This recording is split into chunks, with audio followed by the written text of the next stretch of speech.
това да ни кажете. За Траяна, как се започна? Започна се както се започва. Има идеята, има на какво да се стъпи, има хора, които те подкрепят, има и талантливи изпълнители, които имах голямото щастие да събера и да започвам.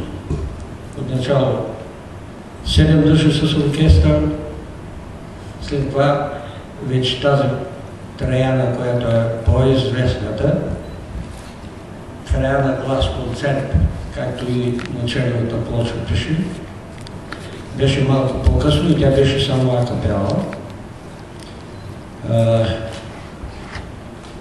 Уважаеми дами и господа, искам да отдам, даже хваща за гърлото в момента, дължимото на две жени, които подквасиха готовото мляко тогава и то го подквасиха много успешно. Успешно продължи нататък.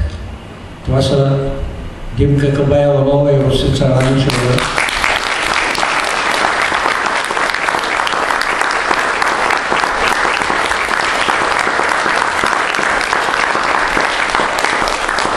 Даже с господин Миролев се шегувахме, че за първи път да се случи две жени да направят нещо свясно.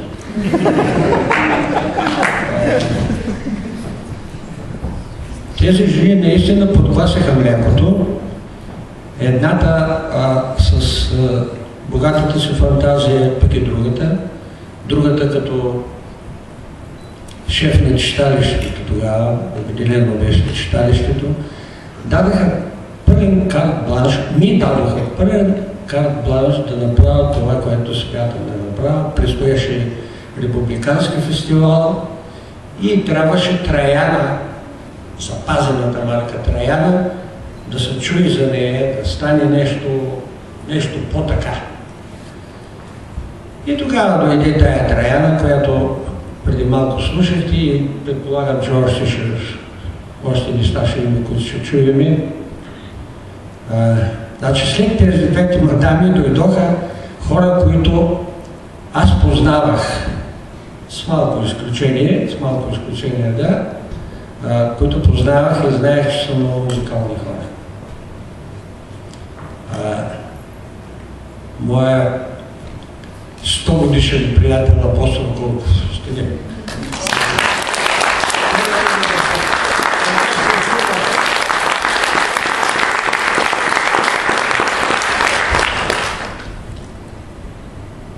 Лиляна Савова, тогава така се казва.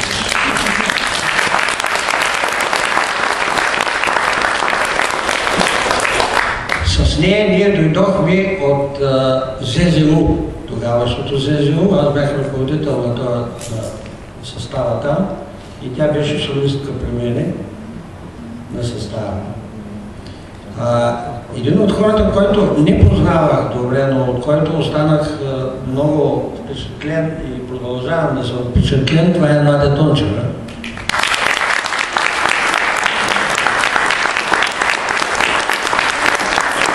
Която взела, че се щупала ръката сега. И пак е тук. Това е Траянец. Така. Помниш ли колко е най-дължа?